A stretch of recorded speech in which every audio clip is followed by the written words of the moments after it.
Assalamualaikum warahmatullahi wabarakatuh. Selamat pagi, salam sejahtera untuk kita semua. Pada semester ini, saya Arman Coneng diplot untuk mengajar hukum bisnis dan perpajakan di Fakultas Ekonomi Program Studi Manajemen dengan koordinator Ibu Rahel Okora SH MHum dan dibantu juga oleh Bu Ai Permanasari SH LLM kandidat doktor. Kami sudah menyusun materi-materi yang akan kami sampaikan dalam semester ini, yaitu 14 kali pertemuan, ditambah 1 pertemuan UTS dan 1 pertemuan UAS, sehingga total pertemuan dalam semester ini adalah 16 kali pertemuan. Materi-materi sudah kami susun dalam RPS yang sudah kami upload dalam CLS. Nah, untuk pertemuan pertama, kita akan membahas tentang pengantar hukum. Pengantar definisi hukum, di mana tujuan untuk pembuatan video pembelajaran ini membantu mahasiswa untuk lebih memahami materi di tengah proses belajar online karena suasana pandemi COVID-19 seperti ini.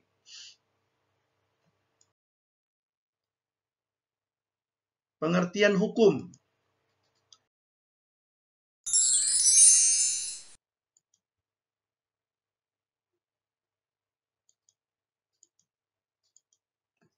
Kalau kita bicara tentang hukum, maka kita akan bicara tentang adanya sebuah komunitas, tentang adanya sebuah interaksi, tentang adanya sebuah hubungan sosial.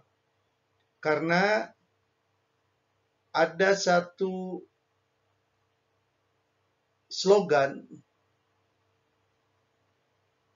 yang mengatakan adalah di mana ada masyarakat, di sana ada hukum. Ubi societas, ubi ius. Artinya, dalam komunitas masyarakat, pasti di sana ada hukum.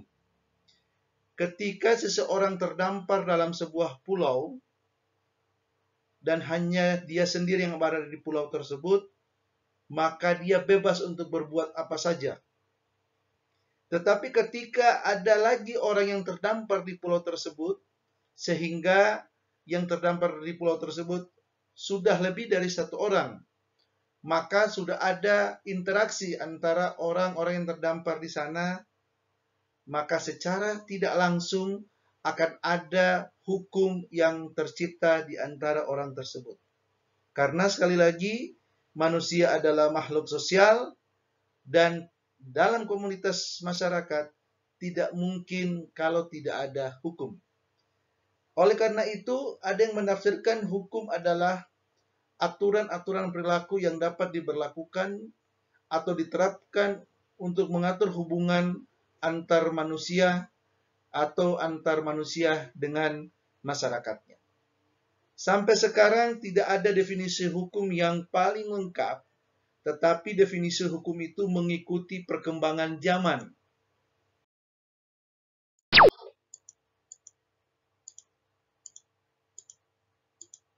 Nah, dalam layar ini kami mengambil ada 3 aliran dalam ilmu hukum yang masing-masing mengidentifikasi hukum sesuai dengan kondisi yang ada saat itu. Yang pertama, aliran legisme. Hukum identik dengan undang-undang, yaitu peraturan tertulis yang dibuat oleh badan atau pejabat yang berwenang melalui prosedur yang ditentukan oleh pembuatan peraturan yang sudah ditetapkan terlebih dahulu dan dirumuskan dalam bentuk yang telah ditentukan untuk itu. Jadi, menurut aliran ini, hukum itu identik dengan undang-undang, atau hukum itu harus sifatnya tertulis. Dengan kata lain, menurut aliran legisme, Kalau ada yang tidak tertulis berarti itu bukanlah hukum, karena titik patokannya adalah hukum itu identik dengan undang-undang atau peraturan tertulis. Aliran berikutnya adalah aliran hukum bebas. Menurut aliran ini, undang-undang tidak pernah lengkap. Oleh karenanya, undang-undang bukan satu-satunya sumber hukum. Jika perlu, hakim dapat menyimpangi undang-undang untuk mewujudkan keadilan. Nah, kebalikan dengan aliran legisme tadi, kalau aliran hukum bebas justru memandang bahwa tidak cukup mendefinisikan hukum kalau hanya berdasarkan undang-undang saja. Kenapa? Karena pasti undang-undang itu tidak lengkap. Undang-undang itu tidak bisa mengcover segala aspek kehidupan masyarakat. Undang-undang tidak bisa mengejar teknologi yang berada di masyarakat. Oleh karena itu, undang-undang bukannya satu-satunya sumber hukum. Bahkan menurut aliran hukum bebas, karena undang-undang tidak bisa mengejar, tidak bisa mengantisipasi perkembangan dalam masyarakat, maka jika perlu, hakim dapat menyimpangi undang-undang untuk mewujudkan keadilan. Saking bebasnya aliran hukum bebas, sehingga memberikan keleluasaan kepada hakim untuk menyimpangi undang-undang untuk mewujudkan keadilan. Kemudian ada aliran berikutnya, yaitu aliran hukum modern. Menurut aliran hukum modern, hukum terbentuk dari berbagai cara. Pertama dari pembuat undang-undang, penerapan undang-undang menurut penafsiran, hakim harus mengisi kekosongan hukum, di samping undang-undang, hukum terbentuk melalui kebiasaan. Jadi kalau menurut hukum modern, hukum itu berbentuk dari berbagai macam cara. Pertama dari mekanisme pembuatan undang-undang. Dalam hal ini mungkin kalau kita tarik ke Indonesia, kerjasama antara eksekutif dengan legislatif, presiden mengusulkan atau pemerintah mengusulkan, kemudian bersama-sama atas persetujuan DPR membentuk undang-undang. Kemudian penerapan undang-undang menurut penafsiran, hakim harus mengisi kekosongan hukum. Artinya, kalau kita lihat penafsiran dari aliran hukum modern, karena undang-undang tidak bisa selalu menjangkau kehidupan masyarakat, maka ketika ada kekosongan hukum, hakim harus mengisi kekosongan hukum dengan cara melakukan penemuan hukum. Dan aliran hukum modern juga mengakui bahwa di samping undang-undang, hukum juga terbentuk melalui sebuah kebiasaan.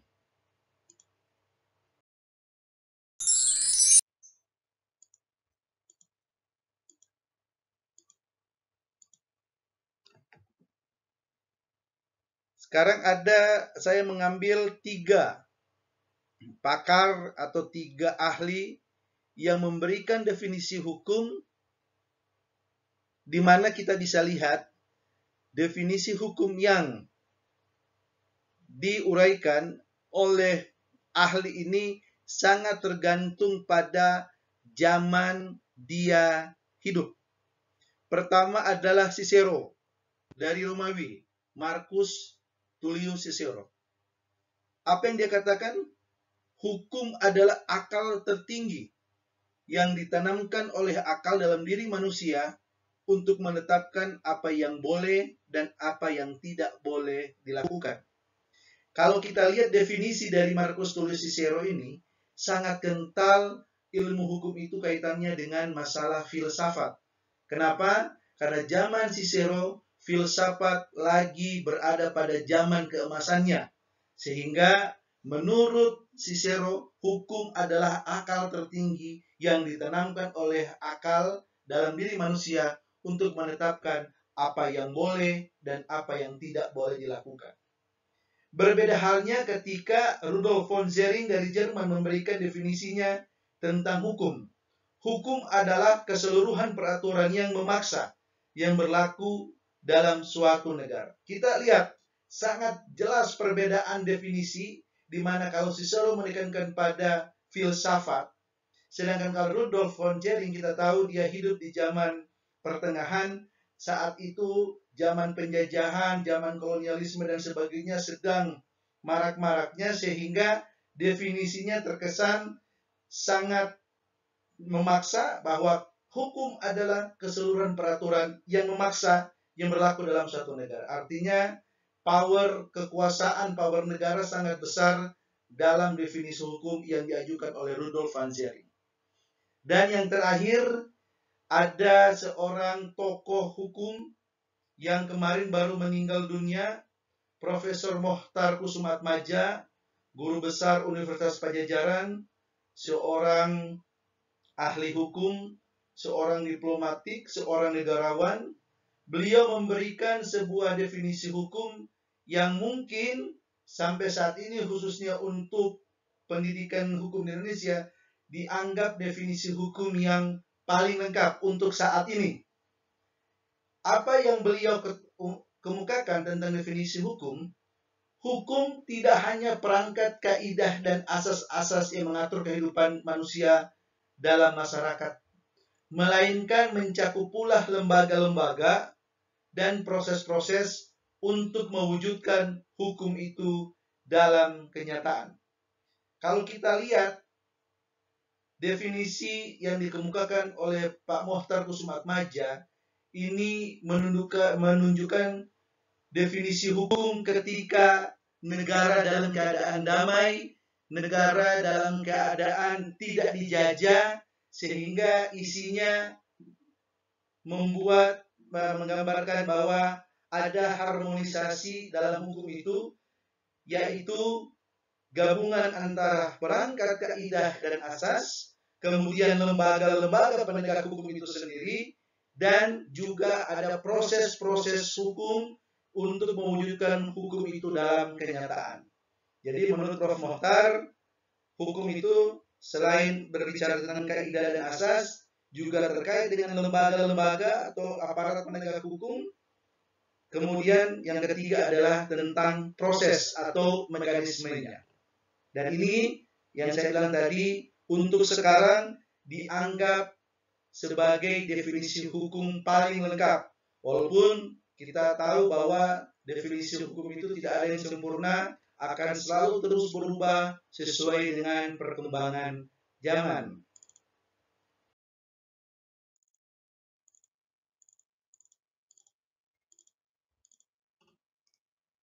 Kalau dilihat dari waktu, hukum itu dapat dibedakan menjadi ius constitutum dan ius constituendum. Apa itu ius constitutum? Ius constitutum adalah hukum yang berlaku saat ini, atau yang disebut dengan hukum positif. Sedangkan ius constituendum adalah hukum yang akan berlaku masa depan, atau hukum yang dirancang untuk diberlakukan pada yang akan datang. Sedangkan kalau dilihat dari bentuknya, hukum itu dapat dibedakan hukum tertulis dan hukum tidak tertulis. Tadi saya sudah jelaskan di awal, kalau kita bicara hukum tertulis, berarti kita berpikir ada hukum yang bisa kita lihat, yang bisa kita baca, yang dikodifikasikan, yaitu dalam bentuk undang-undang, dalam bentuk peraturan, dan sebagainya. Tetapi ada juga hukum yang tidak tertulis. Maksud hukum tidak tertulis di sini adalah hukum adat, hukum kebiasaan, dan kebiasaan yang sudah terjadi dan sudah berakar dalam sebuah komunitas, di mana komunitas itu menganggap kebiasaan itu sudah menjadi aturan yang harus dipegang teguh oleh komunitas mereka.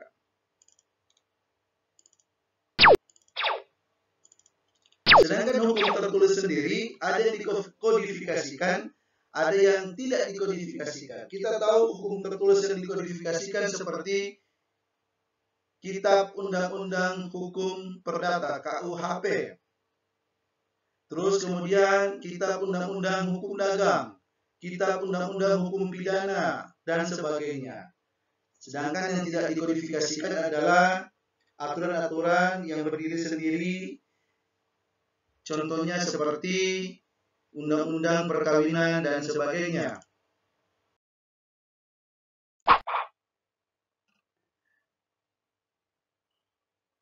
Selain hukum, dalam masyarakat kita juga mengenal ada yang disebut dengan kaidah agama, ada yang disebut dengan kaidah kesusilaan, ada yang disebut dengan kaidah sopan santun, dan kaidah hukum itu sendiri. Kalau kita lihat dari tujuan antara kaidah agama dan kaidah kesusilaan, tujuannya adalah penyempurnaan manusia agar jangan menjadi manusia yang jahat. Sedangkan kaidah sopan santun dan kaidah hukum tujuannya adalah untuk ketertiban masyarakat. Kalau dilihat dari isinya, kaidah agama dan kaidah kesusilaan itu ditujukan kepada sikap batiniah.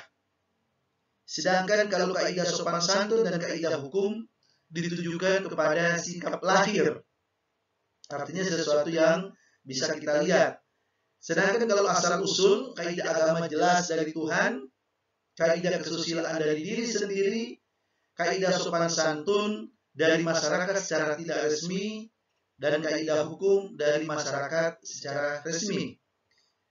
Kalau kita lihat dari sanksinya, kaidah agama sanksinya jelas dari Tuhan, sedangkan kaidah kesusilaan dari diri sendiri dan masyarakat secara tidak resmi, kaidah sopan santun dari masyarakat secara tidak resmi, sedangkan kaidah hukum dari masyarakat secara resmi. Inilah 4 perbedaan dilihat dari tujuan, isi, asal usul, sanksi, kaidah-kaidah yang kita kenal, yaitu kaidah agama, kaidah kesusilaan, kaidah sopan santun, dan kaidah hukum.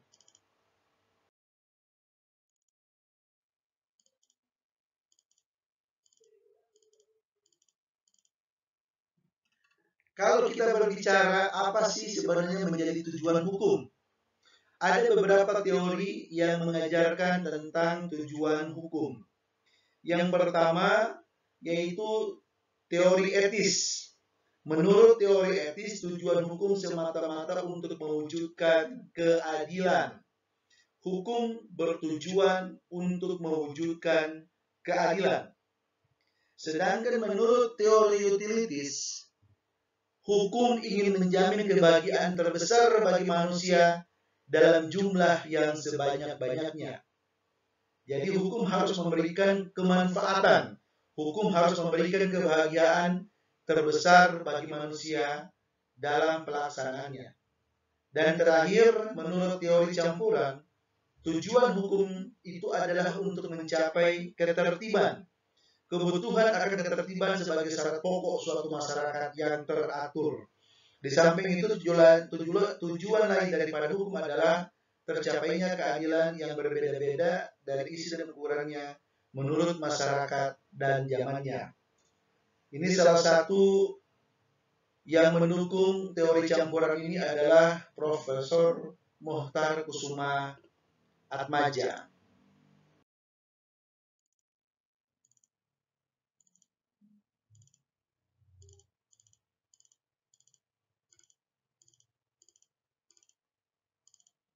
Sini kita lihat tujuan hukum menurut teori etis untuk mencapai keadilan.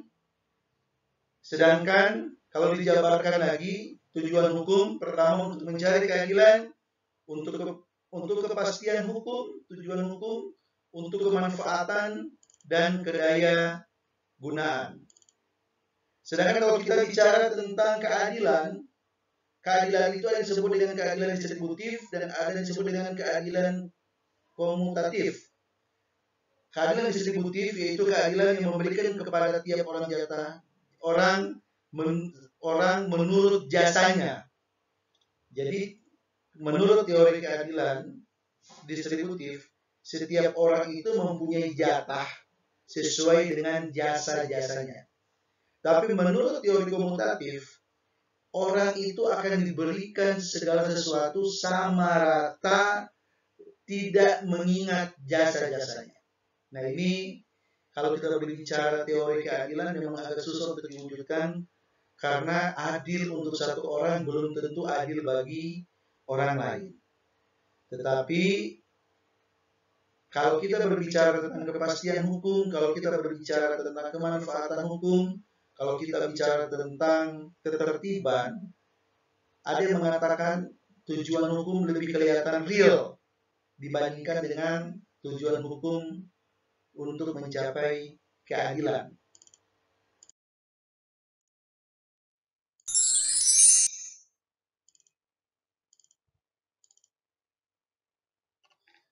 Di sisi lain, hukum juga mempunyai fungsi. Yang pertama adalah menjamin ketertiban dan keteraturan melalui kontrol sosial. Kemudian fungsi hukum juga adalah untuk menyelesaikan sengketa, dan fungsi hukum lainnya sebagai sarana pembaruan dalam masyarakat.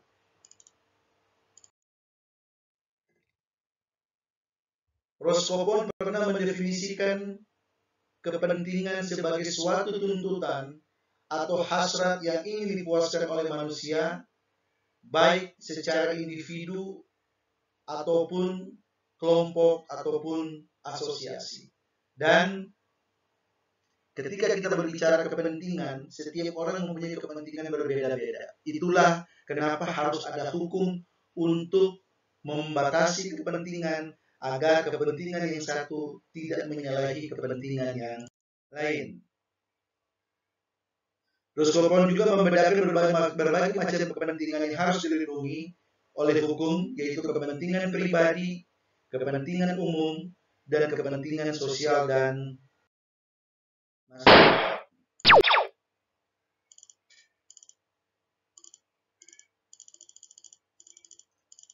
Kalau kita lihat, hukum dapat digolongkan menjadi beberapa golongan. Yang pertama, ada yang disebut dengan hukum privat. Yang kedua, ada yang disebut dengan hukum publik. Dan yang ketiga, ada yang disebut dengan hukum khusus.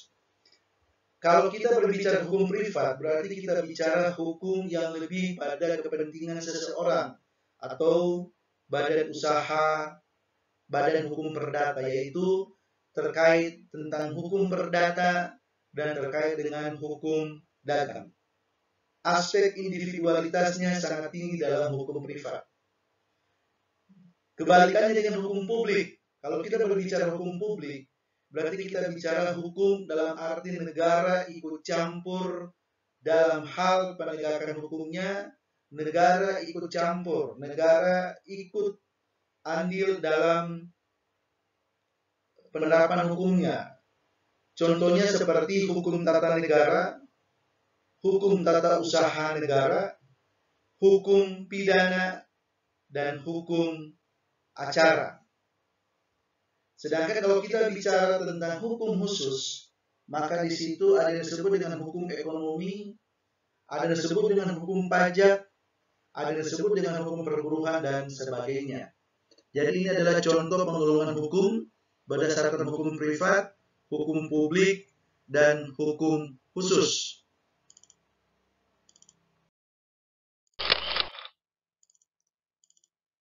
Selain itu, dalam hukum dikenal juga ada yang disebut dengan asas.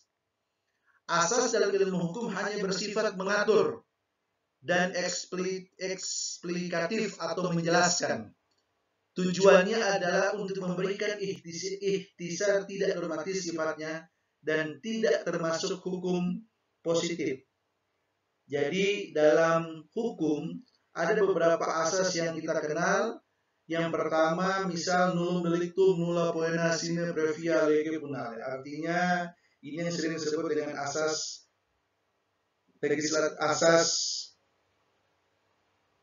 yang terkenal dalam hukum pidana.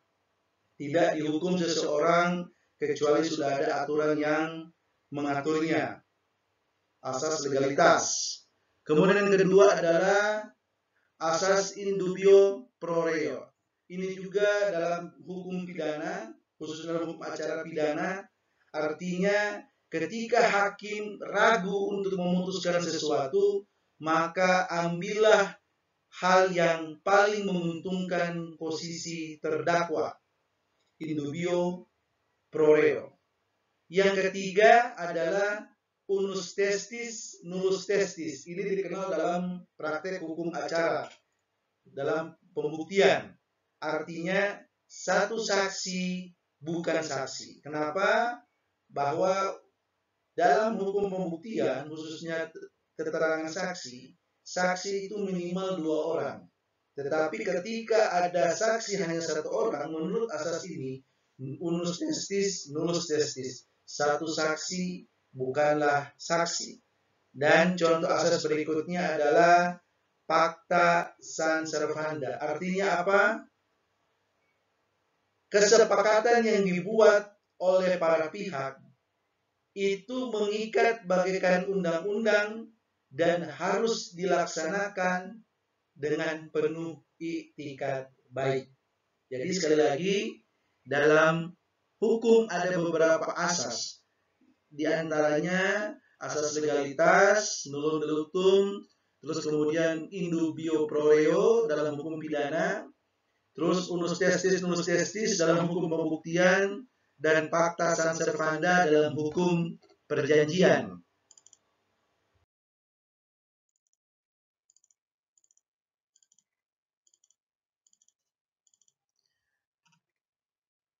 Kalau kita bicara tentang hukum perdata, kita sering dengar ada bicara hukum perdata, ada hukum pidana, hukum peradilan tata usaha negara, hukum agama, dan sebagainya. Nah, kalau kita berbicara tentang hukum perdata, maka kita berbicara tentang sumber hukum perdata utama di Indonesia, yaitu Kitab Undang-Undang Hukum Perdata yang diadopsi dari Burgerlijk Wetboek atau BW, di mana BW itu ada 4 buku. Buku pertama tentang orang, buku kedua tentang benda, buku ketiga tentang perikatan, dan buku keempat tentang bukti dan daluarsa. KUHP atau BW ini salah satu hukum tertulis yang dikodifikasikan, yang saya sudah jelaskan di awal tadi.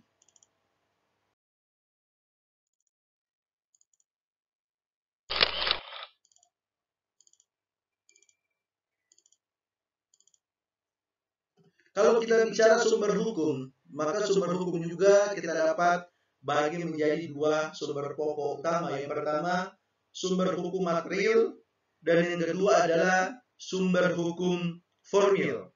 Sumber hukum material merupakan faktor yang membantu pembentukan hukum, antara lain kekuatan politik, situasi sosial ekonomi, agama, dan sebagainya. Jadi kalau kita bicara sumber hukum material, ada kekuatan atau ada kondisi, ada suasana yang sangat menentukan dalam faktor pembentukan hukum saat itu.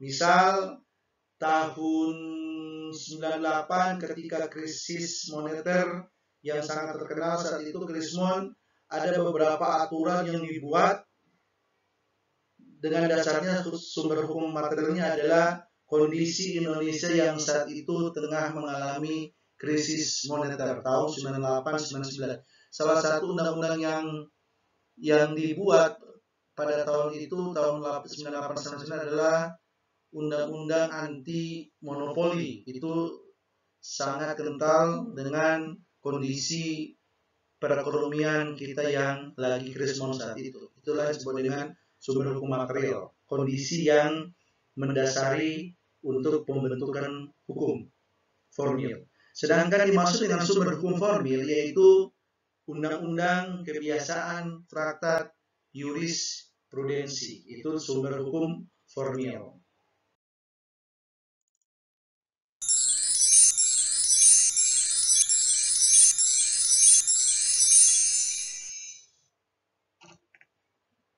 Kalau kita bicara sumber hukum untuk Indonesia sendiri, karena Indonesia merupakan negara yang mengadopsi hukum civil law Eropa kontinental, karena Indonesia adalah jajahan Belanda, jadi kita masuk dalam negara-negara yang menganut hukum civil law atau Eropa kontinental. Nah, sumber hukumnya adalah terdiri dari yang pertama undang-undang, yang kedua adalah kebiasaan, ketiga adalah traktat, perjanjian antar negara dan sebagainya, yang kemudian dianggap sebagai hukum karena tadi fakta san servanda.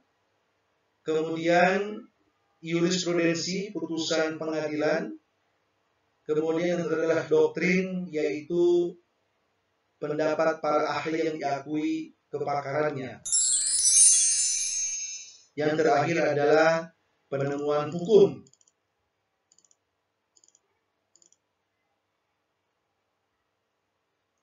Undang-undang itu sendiri, peraturan perundang-undangan, kalau dilihat ada yang bersifat peraturan, regel, ada yang bersifat penetapan atau basicing.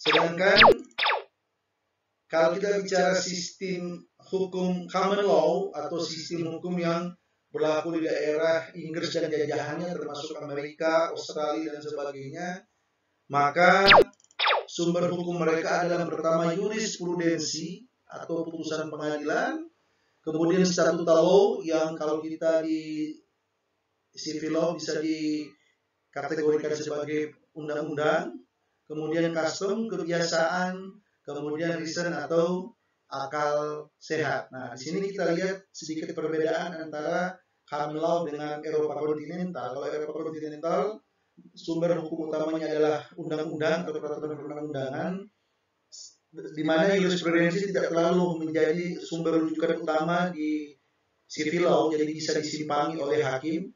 Tetapi kalau kita berbicara di common law, di Inggris, Amerika, dan sebagainya, maka di sana jurisprudensi merupakan rujukan utama sumber hukum. Artinya, di sana jurisprudensi sangat diikuti, sangat menjadi rujukan utama dalam menyelesaikan setiap permasalahan.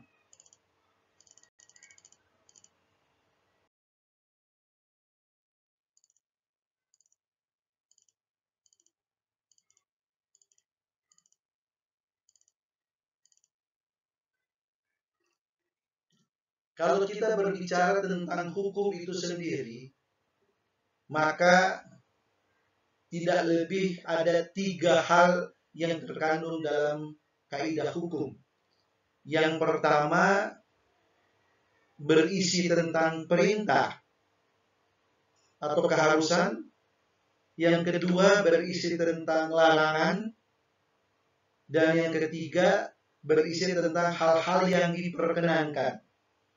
Perintah dalam undang-undang, misal kewajiban kita untuk membayar pajak. Kemudian perintah lagi, perintah harus melestarikan lingkungan hidup, harus menjaga ekosistem dan sebagainya. Itu adalah perintah. Kalau kita berbicara larangan dalam undang-undang, berarti kita berbicara hal-hal yang tidak boleh dilakukan atau dilarang dilakukan. Contoh, banyak hal yang tidak bisa kita lakukan menurut hukum terkait dengan hukum pidana. Kita dilarang untuk membunuh, kita dilarang untuk mencuri, kita dilarang untuk korupsi, karena hal-hal itu dianggap semua bertentangan dengan hukum. Kemudian yang ketiga adalah hal-hal yang diperkenankan oleh hukum. Hal yang boleh dilakukan, tapi juga bukan merupakan sebuah keharusan. Contohnya, kalau kita berbicara tentang perkawinan, ada kalau kita pernah singgung, pernah bahas tentang perjanjian perkawinan. Apakah perjanjian perkawinan itu wajib hukumnya? Tidak. Apakah perjanjian perkawinan itu dilarang? Juga tidak. Orang bisa melakukan perjanjian perkawinan, tetapi orang lain juga tidak bisa dipaksakan harus membuat perjanjian perkawinan. Itu kembali pada individu masing-masing. Itulah contoh hal-hal yang diperkenankan dalam kaidah hukum. Nah, ini tadi saya sudah bahas tadi, kalau kita bicara sistem hukum, ada beberapa jenis sistem hukum yang ada di dunia ini, tapi kita bisa bagi menjadi dua sistem hukum besar. Yang pertama adalah common law, Anglo-Saxon, itu negara-negara Inggris dan jajahannya, termasuk misalnya Amerika, Kanada, Australia, dan sebagainya. Kemudian ada yang kedua adalah civil law atau Eropa kontinental. Kita termasuk, Indonesia termasuk negara penganut civil law karena kita dijajah oleh Belanda dan Belanda menganut paham civil law. Nah, itu adalah sekilas tentang pengantar ilmu hukum sebagai dasar untuk adik-adik Fakultas Ekonomi sebelum memasuki pelajaran mata kuliah hukum bisnis.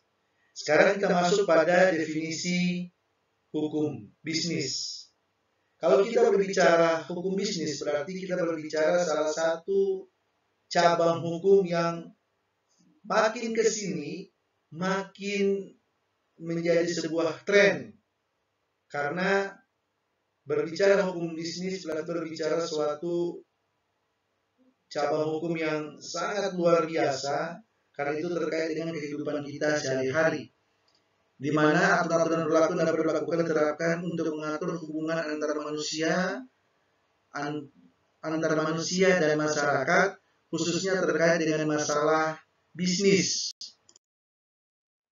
Hukum bisnis adalah seperangkat kaidah hukum yang diadakan untuk mengatur dan menyelesaikan persoalan dalam aktivitas manusia di bidang perdagangan, dalam arti trade and commerce.